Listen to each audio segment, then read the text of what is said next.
I remember Ambience. In January 2022, the Software Agents crew traveled to the Arcade with No Name to have a chat with Joe Reyna and Erich Stinson, both known as co-owners of the Game Preserve amusement centers in the Houston metro area. The Arcade with No Name.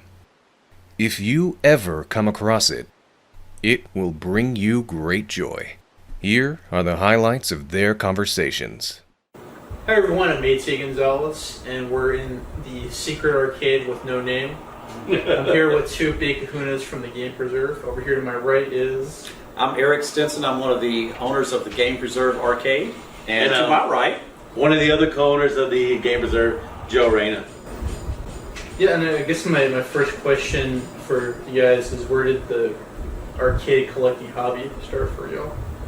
Joe, you want me to go first? Go for it. Well, unfortunately, I'm probably have the most years on all of us here, but I started collecting arcade games. My first machine was purchased back in 1988, so that was some 30 years ago. That was a pinball machine I bought. Kind of learned trial by fire. I learned how to work on the games. Bought my budget back then was not very high, so I bought a $100 pinball machine, and that was broken. Got it fixed up, and then over the years, of course, more and more machines. I don't know how many I have now. Joe, I don't have as many as you do, but over the years, bought and sold. I'm sure hundreds have gone through my hands of buying and selling them. Some at my house, some at the Game Preserve. I think I have about 20 machines at my house. I think, Joe, you're probably a little bit more than that. Joe, when did you get your first game? Well, I mean, my first game culminated in a need of, like, I've told this story before. The first game I bought was a Atari Exevious. It was in the classifieds ads of the Houston Chronicle. That's where, back in the day, whenever you first started collecting, you could find used arcade games in the video section of the classifieds. How much was it? $75. Did it work? Yeah, it worked. It worked. $75. $75. It worked. Wouldn't you love to go back to those prices? I wish. Oh. Yeah. And that was, so were you living here? Was this at a... Yes. Yes. I was recently married, and I was starting to work. I was starting to get my own paychecks. It's like, I always dreamt of owning my own arcade game, so that's what I did. I bought my first game. So was it like a tattoo? You get the first one, and then it's just the beginning of many more? It's what I kind of brought up to address earlier. It's just like, once you get started, oh my God, it takes over. Part of the reason why I got into contact with the Game Preserve folks is because I've been trying to investigate the Williams Electronic days and the Atari Games Corp days, like Atari System 1, System 2. Did either of you guys have any strong feelings about the Williams games? Because if you play pinball, if it's from the 80s or 90s, it's most likely going to be a Williams game. You're right. Because they totally dominated the market, and then they had quite a few Titanic arcade games as well. What do you like as far as the pinball machines? So I guess we can give a little bit of a small history lesson. I am not a pinhead. I've already told some of the guys here I was straight up an arcade guy. Yeah. So in the 70s, when pinball was really big, before the big boom of arcade games, you had the pinball machines were either Bally, Gottlieb, or Williams. There was Chicago Coin, but basically it was those three, and then Chicago Coin was gone. Stern didn't really talk about Stern, which is not really the Stern of modern day. It was a same name, same family, but different things. So back in the pinball machines, what do you think of that? So the Bally versus the William versus the Gottlieb. What did you like? I mean, I've always gravitated toward the Williams games, and I don't know, they just looked like they had better themes. You know what was really cool about the Williams pinball machines? Were the sounds of it. they were better. The Gottlieb was the low one on the totem pole. Bally and Williams, you could argue which was better than the other, but Williams was better. So I think you're right. I think although I probably have more Bally pinball machines than I do Williams. But so you were asking about the video games. So we were discussing this a little bit before, as far as when Williams came out. Bally had this association with Midway. So Midway Manufacturing was they were putting out a lot of games, right? And you know, but Williams really kind of started with Defender, right? So did you play Defender? No, like I told AT, you play a game of Defender in about 7 seconds later. That quarter goes in, comes down. You better have another quarter right behind it. I played the games that I knew I could at least last 2 to 3 minutes on, because I didn't have that many quarters. Yeah, back then, you know, you had your dollar to what can I play that's going to get the longest gameplay of it. So yeah, the early Williams games were a lot of fun, but they were difficult. Yeah, they were really difficult, weren't they? Yeah, from what I understand, people who talked to me about Defender back in the day, it might have taken some time to find its audience, because sometimes the reaction from certain people is that they played it and then you're dead in less than a minute. Yeah, it's vicious. The control scheme is kind of weird. Yeah, Defender, Stargate, Robotron, Sinistar, all those. Forget about it. Man, and now that it's kind of interesting now that you own a game and that you can go into the menu. Make it easier. There's difficulty settings. So who knows what operator back in the day was being like greedy and mean. It's that balance, right? Yeah. It's like you make it too hard, they're not going to put any more quarters in it. You make it too easy, they're going to play too long. Way. So you know, I don't know that they put that much thought into it. But I'm sure the programmers did. There was an interview that Eugene Jarvis did, the designer for Defender and Robotron and a lot of the Williams classic games. He said that the only way to play Robotron is you crank it up to the highest setting, and then you play it for an hour. That was his advice?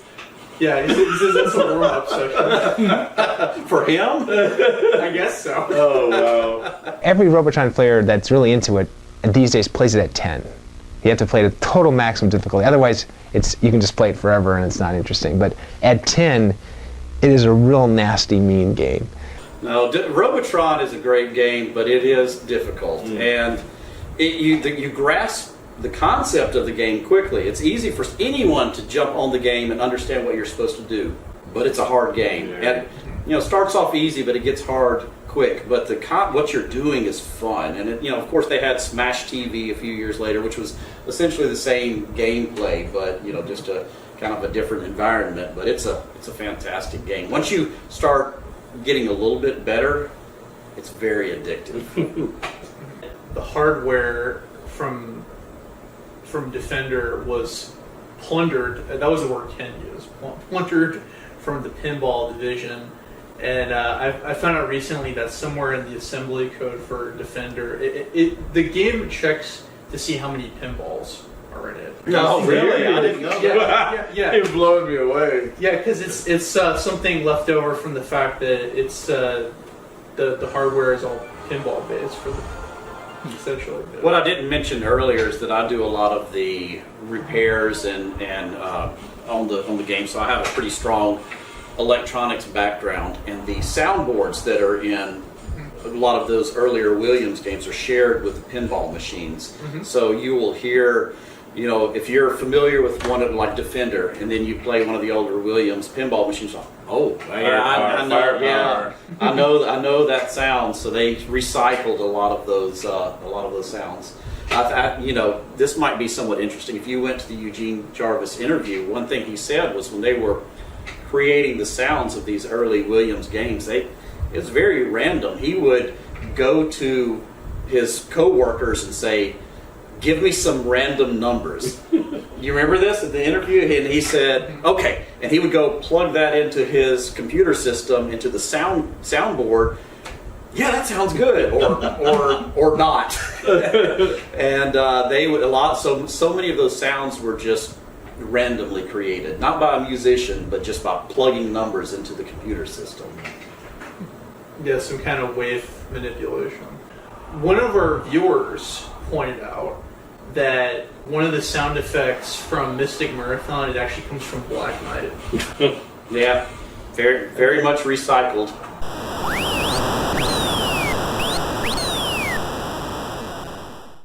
things you mentioned earlier were the Atari System 1 and System 2. We can kind of go down that path if you'd like. Yeah, that was interesting because Joe, you were saying that it's like the remnants of some older technology. Well, I mean, like I said, it's all a mystery. It all comes from this rare game that in the collecting community is like the holy grail, I guess. It's the unobtainium. Exactly. I mean, parts have been found of the game, but the name of the game is called Bouncer, and it was created by Entertainment Sciences. But that company went under, and it just so happened, like right after that, Atari comes out with these string of games with these graphics that are just years ahead. And you know, maybe we should go back because the Bouncer game. You can go on YouTube and you can see footage of it from a trade show. Yeah. But that's about all you can find.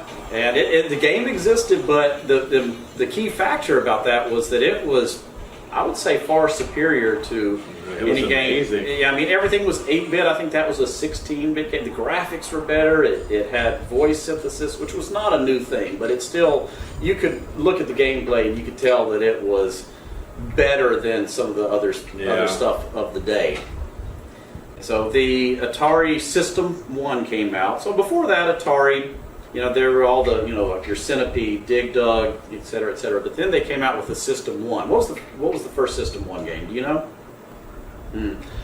But it sounded completely different. It had kind of that, maybe not stereo sound, but like a polyphonic type sound to it. And you know, the graphics were better. Still standard resolution on the System 1 games.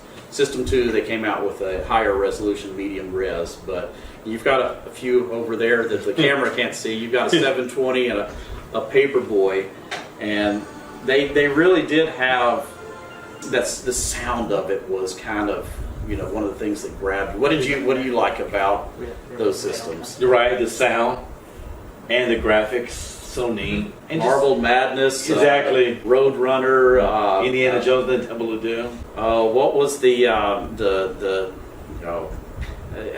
what was the Roadblasters? Roadblasters. That's what I was trying to think of. That was super popular. Yeah.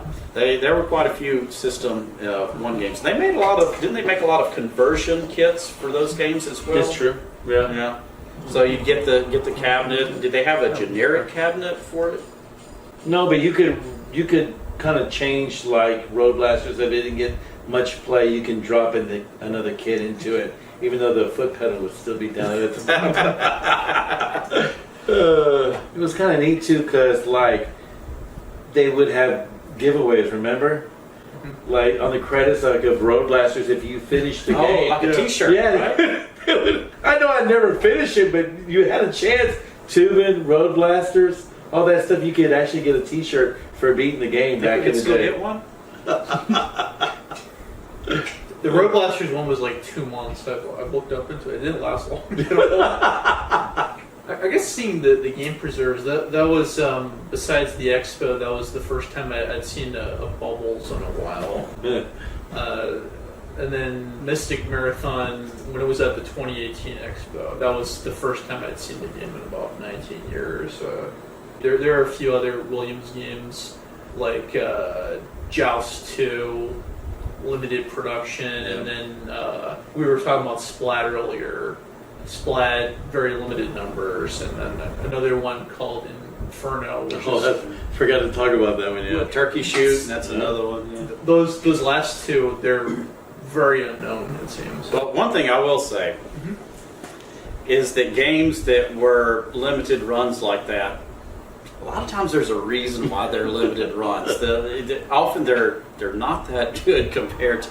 So you mentioned Joust 2. What's Joust? There's a subtitle that Joust 2 Survival of the Fittest.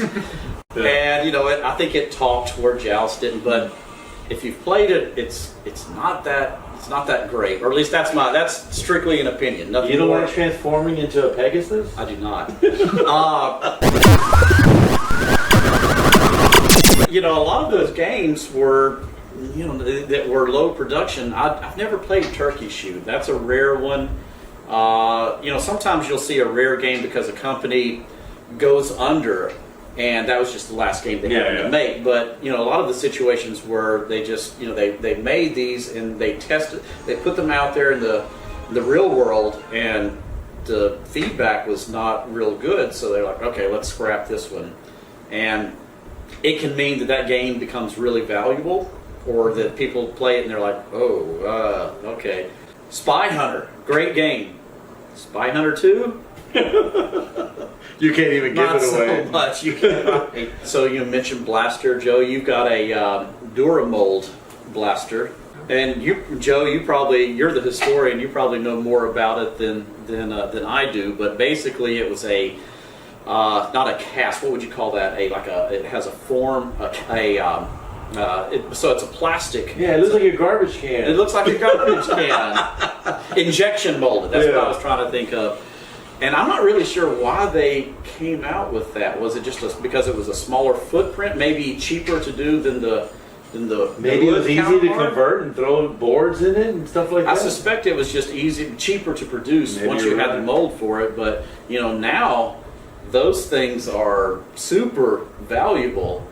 And I think Kim's the one that told the story that they just the mold, they had the injection mold for it, and they just threw it away because it wasn't selling well. Oh, wow, now it would be worth so much money. Oh. You talked about Bubbles, and what was the other one you brought up? And Mystic Marathon. Now Mystic Marathon was not a high production number game, and most of all were conversion kits. Yeah. Bubbles was actually rather popular, and one thing about Bubbles, I doubt it was the first one that did this, but to that point you had either like Miss Pac-Man over there is a 4-way joystick. You had some that were 8-way, but Bubbles was a 49-way joystick. So it wasn't true analog, but 3 increments, up, down, left, right. You do the math on it, it equals 49. What about the optical? Yeah, and I think they had 2 variants of that. You had a joystick that was so all the 49 ways were optical, right? But Williams started coming out with the 8-way optical, like Joust, or not even 8-way. Joust could either be optical or leaf springs. He had both. He had the regular analog joystick, and he had an optical, both Joust machines. That was pretty cool. Yeah, right. We were talking about Splat earlier, and that was one. Ken, who he says he did the attract mode on it, and he did debugging, that he believed that they made less than 200 was the number he gave me. And that he said that the multi-Williams machines, he believes there's more of those with splats on them than they did. I'm sure he's right. The original one. I was wondering if you had any thoughts on that, because that one I just came to realize that's a pretty obscure game. Yeah. That's a very obscure game. Well, I just remember hearing about it, and like AT was saying earlier, there was a Williams Hall of Fame CD-ROM game. I put it in my computer, and that's the first time I saw Splat, and I loaded it up, and maybe... What's your opinion of the game? Maybe 10 minutes. and then after starting to research it more, stuff like that, a lot of people say it feels unfinished.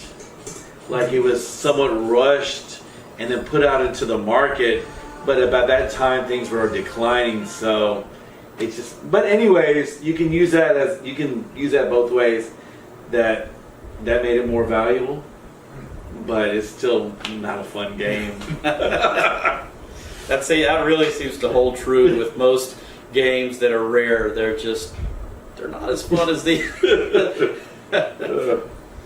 Inferno was another oddity. That was I've been trying to find a census on it. What I like about KLOV is that they try to keep census numbers on a lot of the games. So allegedly, maybe less than 50 were made. Oh, wow. And I enjoy doing what you're doing. I look on there, and then you can click, and it'll actually tell you which members have a dedicated machine. And it's always there's these 3 or 4 or 5 dudes on there that when you click like Inferno and they own a dedicated one, you can see the other list of games they have. It's like, whoa. And those people either have a lot of money or they acquired them a long time ago. Exactly. Now it's it's hard to get the rare stuff. Yeah. I've got a quick trivia question for the host. Okay. What was the first Atari arcade game that was not created by Atari? Not sure. Hey, I want to know. Dig Dug, Namco. Oh, okay. That's that's one of the licensed games. Okay. I didn't know that was cool. Yeah, because I was telling Joe earlier. He mentioned Xevious and then Dig Dug. Those are originally Namco games, but in the U.S. they were published by Atari. Because at the time Namco, they didn't really have a U.S. presence, so they needed the American companies to get their games in there good. I wonder what that started with. I guess Pac-Man was also, that was Namco programmed that game. I wonder if there's anything before that. Maybe Galaxian. Yeah, I don't. Maybe you might be right. I don't know. Yeah. I know. Now that you brought up the Williams games, I would always, every weekend I'd be at the skating rink, and the skating rink was like right outside my neighborhood, and I don't know why. I don't know if the game was no good or something like that. But Moon Patrol was always open. For the longest time, I thought Moon Patrol was a Williams game. Iron game. Yeah. But I enjoyed playing that all night long at the skating rink. Yeah, I like that. Not many people liked that game. I love that game. We have it at the arcade. We have a Moon Patrol at each location. It doesn't get much play. I still like it. So Hey, I could last a while. I think we've developed a groove for Moon Patrol. That's the one with the jumping and the shooting vertically, right? Yes, Yeah. the goal is to go do it as fast as possible. I think 59 seconds. And I just love Fastest you just can do hitting the each button right and the speed control. Yeah, on the joystick. Oh yeah, my main question is, how did you even make this room?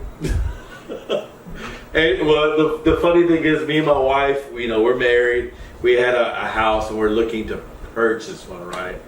And it was always we had a game room at our last house, But my wife Linda said, we got to make sure when we find a house that it has enough room for a game room.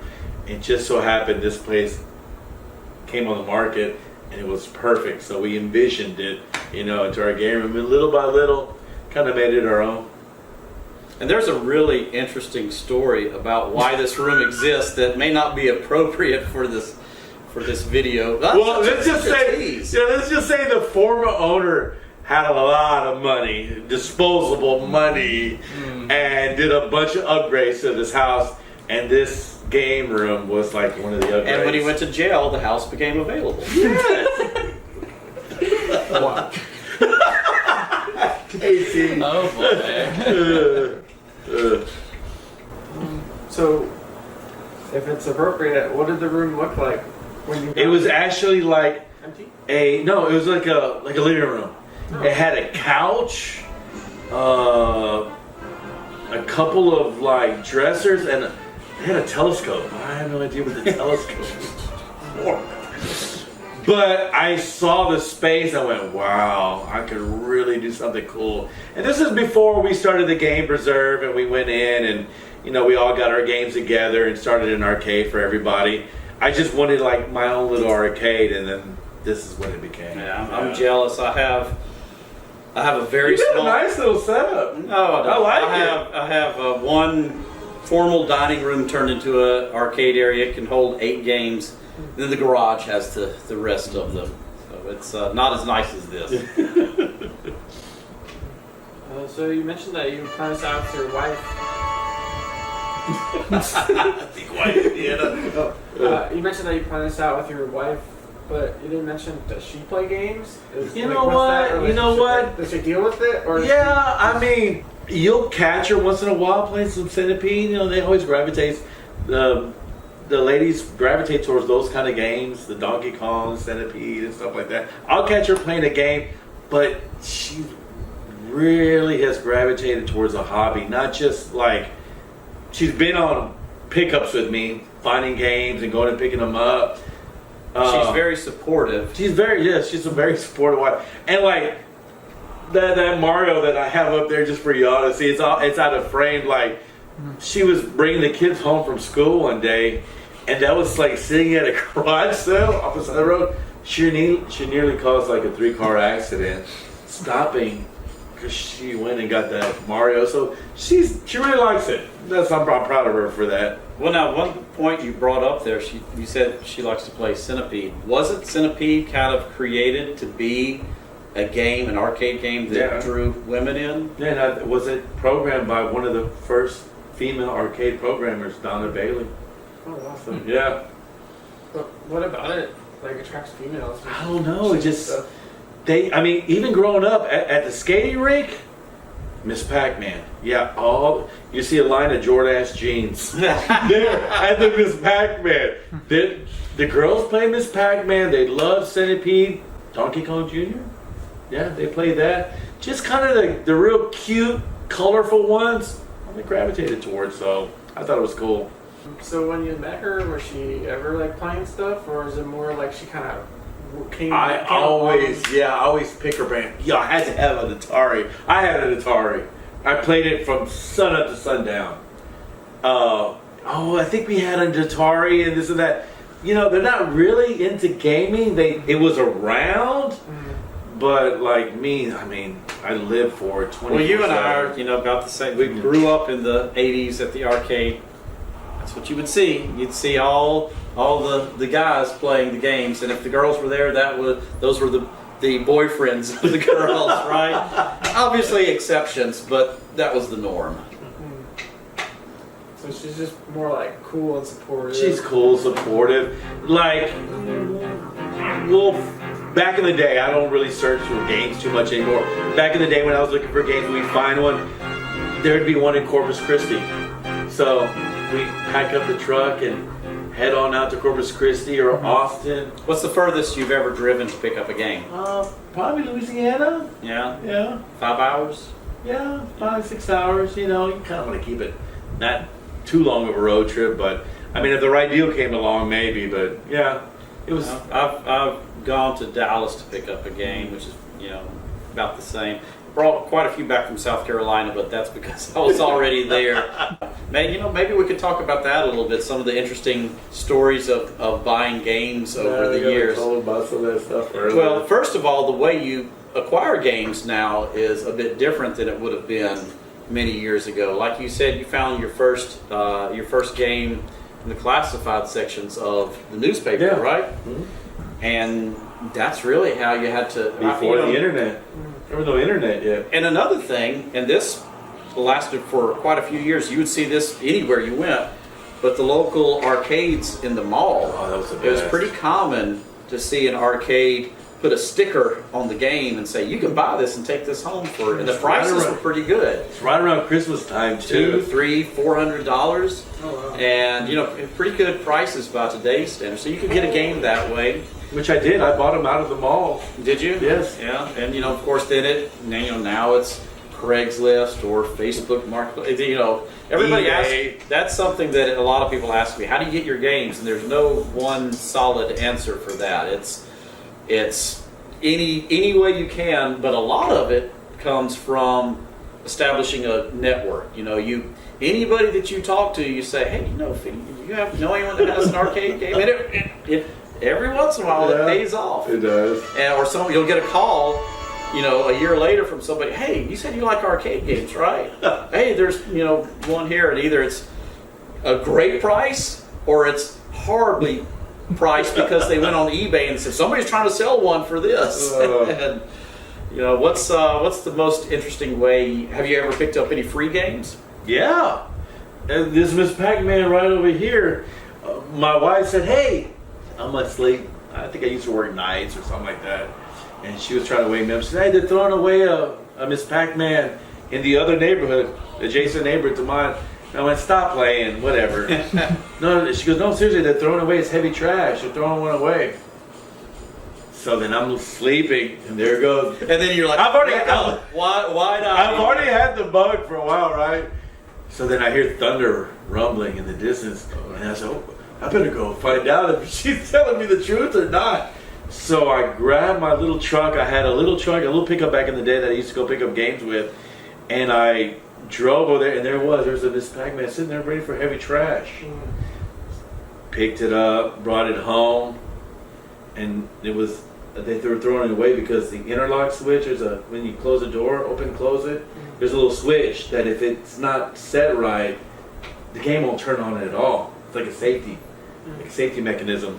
So I bent that back in place and pushed the door, and it lit up. It turned. And that's a pretty common story, actually. So a lot of the games had that, but so it's this white button, and you push in, and it turns on. If you release it, it's off, or you can pull it out, and it will stay on. Yeah. And that's I've fixed people. You know, you go over to someone's house, this thing doesn't work. You know, it turns off. How can I charge for that? The back door has them. Sometimes the coin door will have, not as much on the coin door, but almost every back door would have one of these interlock switches on it. And it's, why would you know? If you bought this game from the arcade, brought it home, how would you know that that's on there? But quick fix for that. Yeah. And I've picked up a few free, I've gotten a few free pinball machines, got a few video games, I'm sure, given away a few. Yeah. It's all. When the time I was collecting, it was kind of neat because you still had operators around. These were guys that bought the machines like from Atari, from Midway, From the distributor. and they went to go put them out on location.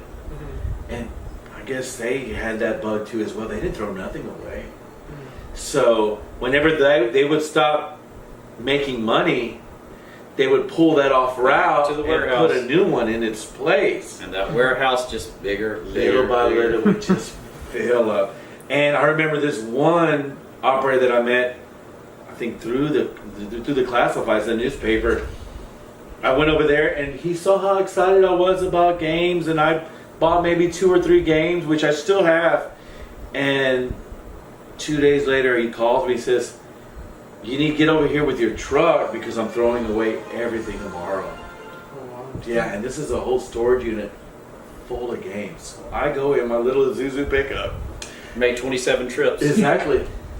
All night long, back and forth from the storage unit to save as much as I could. And the last piece that he had was I don't know, you might have seen him at the Chuck E. Cheese, the Tsunami Motion.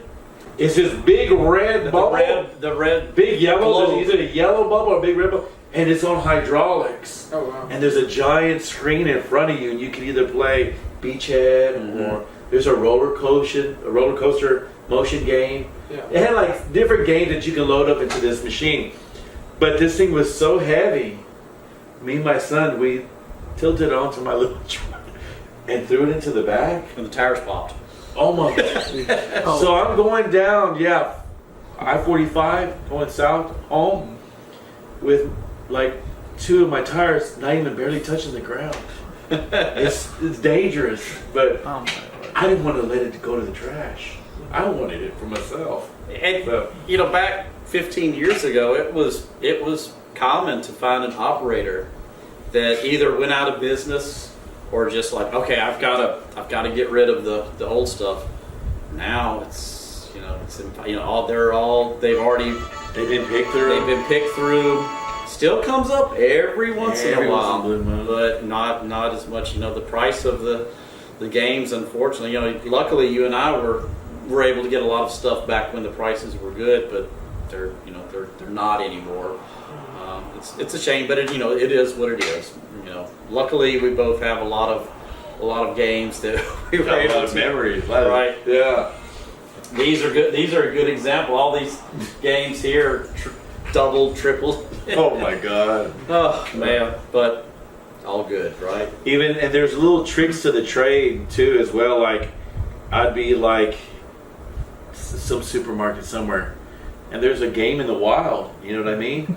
Wow. Operators, yeah, it's in the wild. Like there'd be an operator sticker on the door with a phone number on it, and oh hey, I see you have a game here. Is it for sale?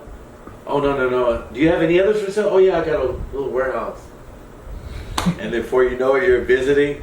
there's shelves full of boards and games everywhere.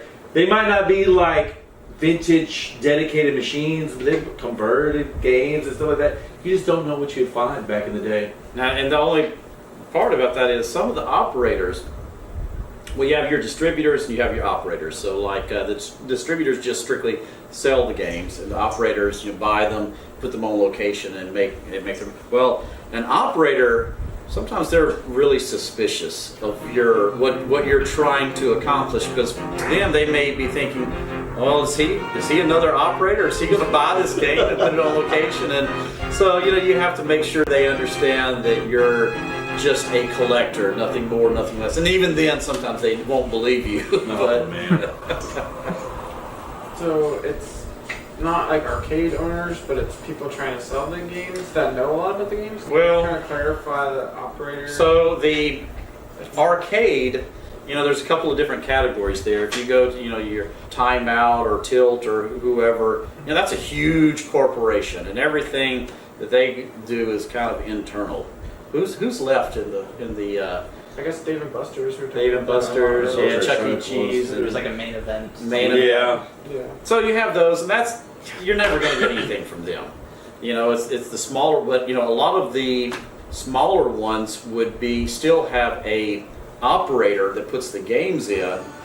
Anytime, like if you went to a laundromat, that's an operator that puts the games in, because that's something that's there's still arcade games in a laundromat. That's an operator that puts them on. The usual, what I know as the usual agreement is a 50-50. So the operator comes to the owner of the laundromat and says, I want to put this Pac-Man game in there, and whatever I take on it, I'm going to give you half of it. That's the conventional split of things. And I'm sure there's some negotiations of other, but so... Oh, okay. So the operator... Yeah, he's using his electricity. He's got this space inside there. You don't have to worry about it getting damaged or whatever. And whatever that machine makes in a month, wherever his pickup is, they split the money down the middle. Because there's a whole business part of that as well. Like here, if you want to put a game in a place, you have 3 different tax stickers. You have city, county, state tax stickers, and a laundromat, and they don't have time for all that. So, the operator comes in and says, I'll handle everything for you, I'll pay the taxes on it, you just let me put this here and I'm going to give you some money. And the laundromat owner says, okay, yeah, free money, I'll take that. So that's kind of where that's what the operator looks for, these venues where they can put the games and make money, and, a bar, well, back in the day, it used to be any 7-Eleven, supermarket, hotel, anything. But now it's fewer places. And there'd be some operators that I know, they would be with other operators, and I would listen to their stories during the heydays, like I was telling AT. One operator that I knew had a bunch of Defenders in the Galleria before they had an arcade, and each machine was pulling in like weekly $400 and something. They would overflow the coin buckets. So of course, whatever establishment they had the games in, $400 some times 6 machines. And I mean, you could imagine it was like gangs back. It's like, this is my territory. Yeah, I mean, if you were an operator and like, okay, I can find this, but you don't want another person coming in there. That's going to take away from your take. So it was really interesting back in the 80s. Like it was like a Wild Wild West back in the day. Yeah, games. Anywhere you could put a game, there was a game. Yeah. Every grocery store had a game. Every 7-Eleven had a game. Anywhere. Everywhere. So they bought it from the gaming companies so then they could repurpose it so people could rent it out that weren't really knowledgeable about games. Is that the best way to think about it? Well, you've got a distributor, somebody, and typically there weren't that many distributors in any given area. In Houston, there are 2, I think maybe only 1 now. H.A. Franz and Joysticks, and they would just, they would sell the game. They would buy them from the manufacturer, Chicago. Everything came from Chicago, and they would, sell them to the local operators or anybody that wanted to buy it. But basically, it was the operators, and the operators do the legwork of trying to figure out where they could be placed. Now, I'm sure there were plenty of exceptions to that. If somebody wanted to open up a local small arcade, they're going to buy straight from the distributor and put them in their spot. But That's basically how it worked and how it still works. But if you think about it, like when Defender came out, how popular it was, they bought this machine, I don't know how many thousands it was, but they put it on location. The machine would make enough money that it pay the machine off. Yeah, quickly, a couple of months usually. And then earn more afterwards. Of course, it would lose popularity and stuff like that. But that's how they started amassing games and keep buying more. And you can find old distributor price lists on eBay. It's kind of fun to look at those because you'll see new and used stuff in there. You know, they were, I think that kind of the high limit back then in the early 80s would have been about $2,500 for a new game. And you would see whatever the new one was, and something 2 years old would be $300. So it would drop. But you know, back then, you know, it was all about. I mean, this is just because you like the games and that's why we buy it. But back then, you buy the games to take quarters, and you know, as soon as the profitability starts dropping down, what can we fit in this spot that makes quarters? So you know, it was just a very consumable item. You know, it would you know, it had its very short lifespan, and then the next game would the next big thing would come around the corner. You're always, and you know, that's one thing. And you know, at your local arcade, you know, had the games, and you'd see the truck come in with the lift gate on it. Yeah, he's told me some stories like this. I like it. And you know all your games in your arcade, and you're like, oh, what's and you had no way of knowing. I mean, there's no internet to say what's the next cool game. I remember when they brought Tron to our arcade, and it, you know, the movie, I think it had already come out, and you know, you look, oh, there's, you know, they're rolling it into the arcade like, oh, the cabinet looks great. What's the gameplay going to be like? So there was a lot of that of like, you know, you go in, you know, everybody would go into the arcade. Oh, that's new over there. Let's run over there and see what that's all. And it would happen often, you know, your local arcade every couple of months they're getting new stuff in. So it was very, well, for people like us, it was very exciting. Maybe not for most people, but you know, it was really fun to see what was being produced, the new stuff, see what it was all about. Yeah, it was neat. It was like you're there at your arcade, you're bumping into somebody new, you can kind of talk and bond over the game that you're playing, or you're playing together on it or something like that.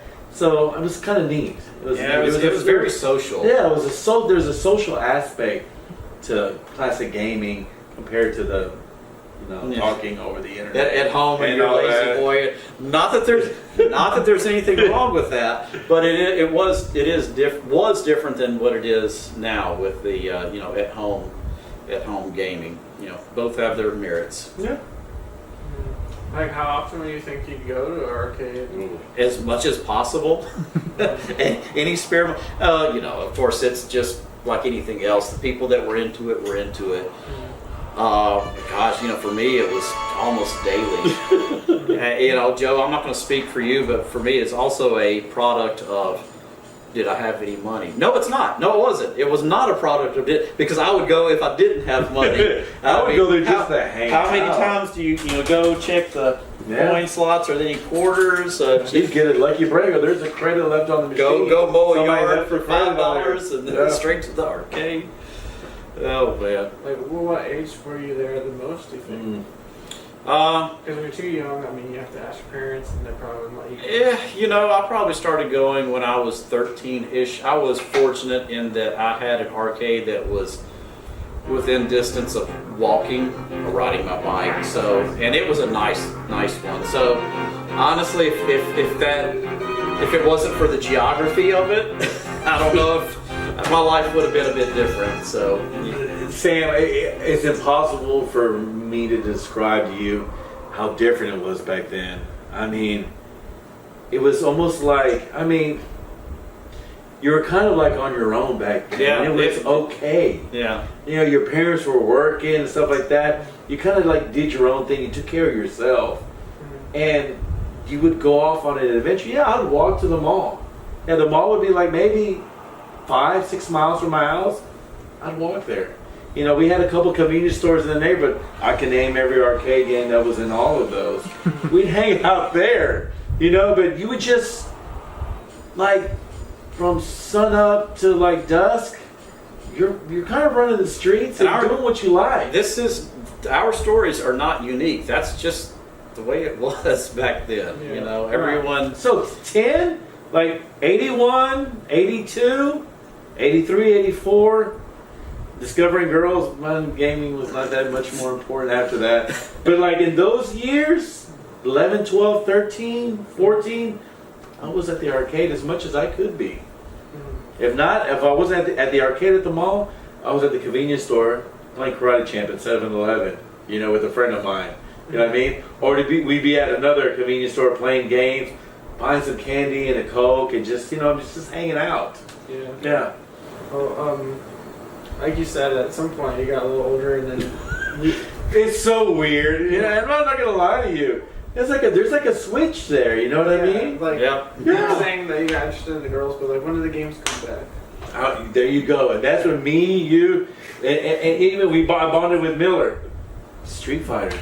Oh, yeah. Man, when that came out, hey, there's a game at this our arcade, and you can pull somebody's head off. What? What is that? I had to go find out what it was. Mortal Kombat. You talk about a renaissance of gaming? That's when I started coming back and actually dropping quarters again, and just like, who is the number one, right? Who can beat who on Street Fighter? Yeah, you had your character. I'm Ryu. You know, E Honda, whatever. And it was so much fun to play again. And you know, I guess you could say, you know, everything kind of peaked around 82 or so, you know, roughly, and it dropped down for whatever reason. You know, either people just kind of, it was, you know, a big boom and it just on its own went back, or home consoles got, whatever it was.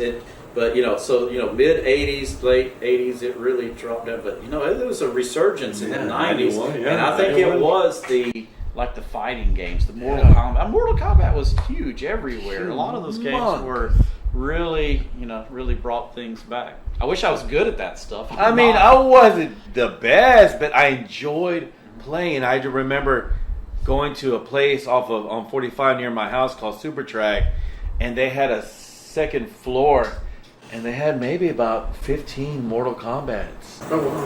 And places packed.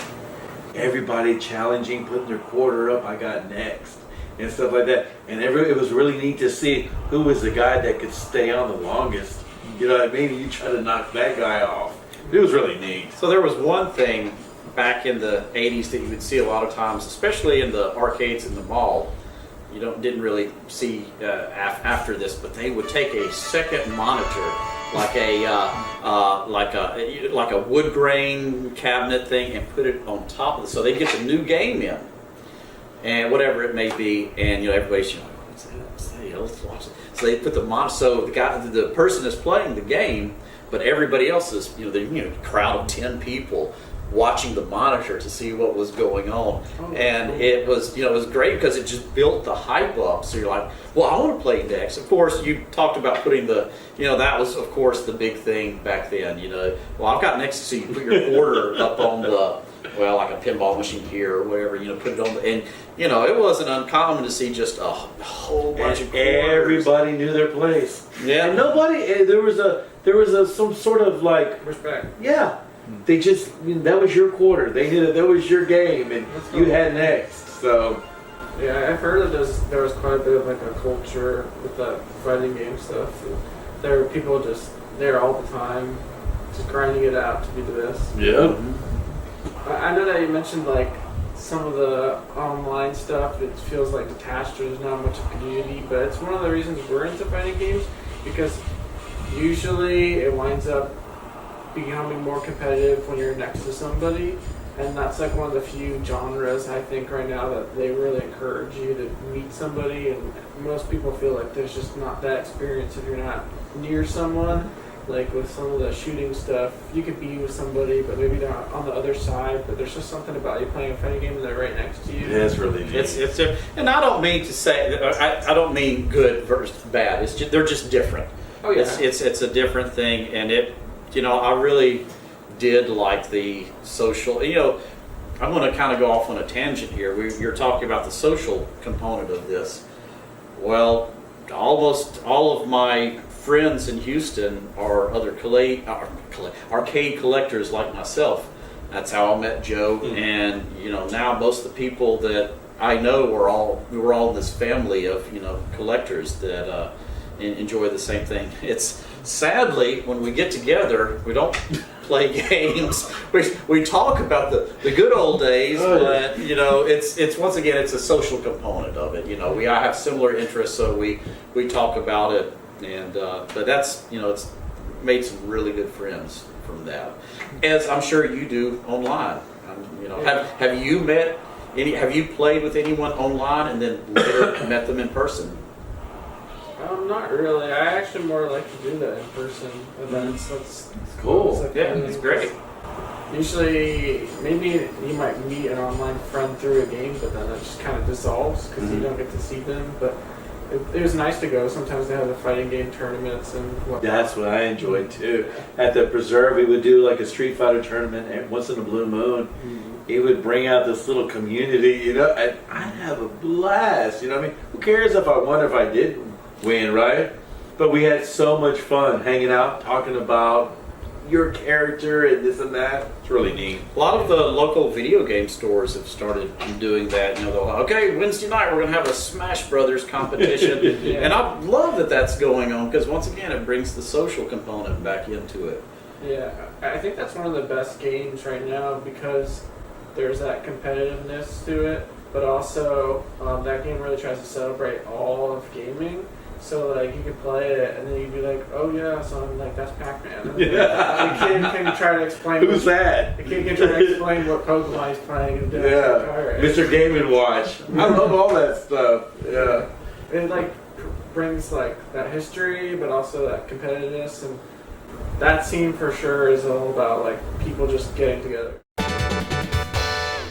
Well, my final question was going to be how would you describe, transitioning from, being the kids growing up playing the arcades and everything, and, it kind of had this air of, like, mysticism to it, Like, you would go there and you wouldn't know fully how everything works, but you would have this, like, fascination with it. How would you describe going from, like, that state of mind to being the ones who are, preserving it and you know everything about it and have, like, ascended to, like, something that you wouldn't have even known about as a kid? Like, how do you think that, like, feeling is and, like bearing the torch for it and everything? How would you describe your feelings regarding that? You know what? I would say it's a bit more selfish than that. I mean, this is kind of to bring our childhood back to ourselves. So, I think it starts there, and then it expands to the camaraderie that we have with this. What do you think? You're right. I mean, the aspect collecting, it's cool. You can collect to. What good is it if it's just sitting in a dusty warehouse, not being used and stuff like that? So I really appreciated the hobby even more when we opened up our places and stuff like that. When you'd see a father come in with their son, and he's playing Donkey Kong, and kind of like, this is what Dad used to do when I was your age. You have collectors that do build their arcade room and don't touch it. Nobody comes over because it's their little, and that's fine. There's it's their business. But like Joe said, that's where you see when you can pass it down. And I have a small son, and I'm hoping, and he likes it. Now I hope as he gets older, he likes it more. You have two kids that somewhat like it, but it's but you really, that's where you feel the warmth of it, is when at the NASA location we have this DJ booth that's elevated above everything, and on a Saturday night when it's busy and you look around and you see the families coming in, like Joe said, you got the father says, well, let me tell you about Pac-Man, and the younger generation really likes these older. I mean, you'd think they would say, "Oh, Dad, the graphics. What are these? Is this a joke?" This is Fortnite. You're right. That kind of thing. But they like it. They really do like it. And then you see the kids go back to and play again and again. We have a Pac-Man Battle Royale. This huge game, and just simple Pac-Man, and the kids can't get enough of it. So it's you really enjoy that part of it when you see other people enjoying it. So So you'd say it started out as something more self-interested, and then it sort of evolved into being something where you kind of became these like almost figures of like the representing this like era that you came from. It may be a bit more simplistic than that. I mean, it's as far as like why you get your first game. It's just like it's more of a. You mean I could have that in my house? That's I think I that's could be one of Ricky Schroeder from Silver Spoon. Right. Yeah. Yeah, I don't think anyone got that but us two. But yeah, I think that's really what it comes down to. It's that excitement of like, but that was in us. It's like I can have a Coke machine in my house. It's something along those lines, and then it just evolves into the other part of it.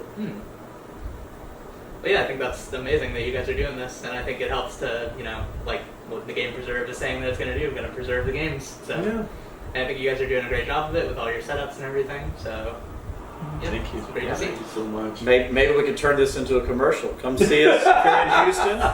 Come see us at the Go Game hang out with Preserve. us. Challenges on a game. Yeah, 473 Sawdust Woodlands, 20810 Gulf Freeway in Webster, Texas. Yeah, so I think I can say, with as long as guys like you are around, I think this the whole arcade culture is gonna stay around. And We y'all, hope so. and y'all And- as well. Yeah, you Like guys, I said, what y'all you're doing. y'all came over tonight. And y'all like, I'm like, what are these guys up to? They're not supposed to like know half of the stuff they're telling me, but they're like teaching me things, and I think it's amazing. Yeah, thank you so much for having us. Yeah, Thank you're you. welcome. Yeah, thank you. On behalf of Software Agents TV, that was Saturn.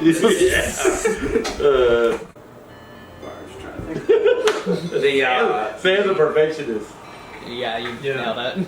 Yeah, I just like the whole community, that part of the hobby, like how we met. Yeah, that's a good part. I mean, collecting is one thing, but like the camaraderie and I like that too as well. For ways to help out the channel, check out over here. For related videos, check out these cards. Or you can just wait for the video to stop playing.